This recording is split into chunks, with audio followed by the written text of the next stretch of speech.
abelha desgraçada.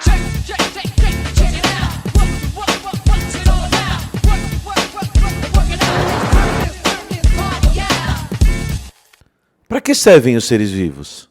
Desde a década de 50, pesquisadores do mundo todo perceberam que os integrantes de um ecossistema não ficam lá parados, sem fazer nada. Eles participam de um complexo sistema de manutenção das condições ambientais. Um exemplo disso é o fato de as plantas ajudarem a limpar a água, a controlarem as quantidades de gases na atmosfera e a influenciarem diretamente na temperatura e pluviosidade. Como se isso não fosse suficiente, os organismos vivos são fundamentais na economia humana e, na falta deles, muitas atividades teriam que ser realizadas artificialmente. As plantações de algodão, por exemplo, são muito atacadas por insetos, e a presença de morcegos representa uma forma de controle muito eficiente dessas pragas, uma vez que um animal desses come 2/3 do seu peso em insetos todas as noites. Um estudo realizado em uma fazenda de algodão nos Estados Unidos mostrou que do faturamento de 4 milhões de dólares, 700 mil eram provenientes do trabalho de morcegos. Isso devido ao aumento da produtividade e à economia com inseticida.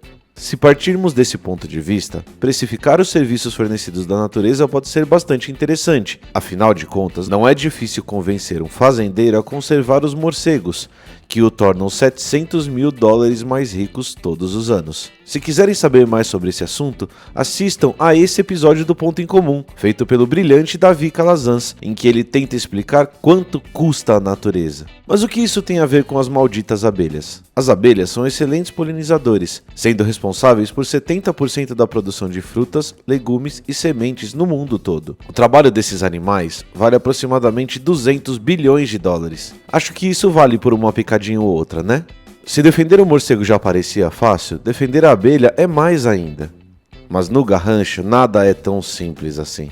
Trago a vocês a história do Condado de Mao, na China, uma área rural com montanhas verdinhas coberta por macieiras. Na década de 90, a população de abelhas selvagens começou a cair, e isso foi explicado por 3 fatores: a destruição dos hábitats, a exploração do mel e o uso indiscriminado de pesticidas. Como você já deve ter percebido, sem abelhas, sem maçãs. A solução encontrada pelos produtores foi a polinização manual.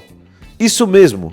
Pessoas foram contratadas para, usando finos pincéis, transferirem pólen de uma planta para outra. Parece ruim, certo? Porém, inicialmente os produtores ficaram muito satisfeitos, pois a produção de maçã subiu 30%. Conclusão: somos melhores que as abelhas. Polinizamos todas as flores e não precisamos dessas picadoras. Essa história está com mais reviravoltas do que os livros do Dan Brown. Só que ela não acaba aqui. Com o crescimento da economia chinesa, a mão de obra passou a ser mais valorizada, ficando cada vez mais caro contratar as abelhas humanas. A eficiência econômica desapareceu e os produtores pensaram: queremos as abelhas de volta. As abelhas que valiam muito passaram a valer pouco e depois voltaram a valer muito, em uma lógica meramente econômica. Então, temos que ter cuidado ao colocar preço nos serviços oferecidos por um organismo, uma comunidade ou um ecossistema, uma vez que as ações tomadas em relação aos seres vivos podem ser irreversíveis. As abelhas dificilmente voltarão a mal. Talvez o valor da natureza seja incalculável, já que todos os seres vivos têm o mesmo direito que você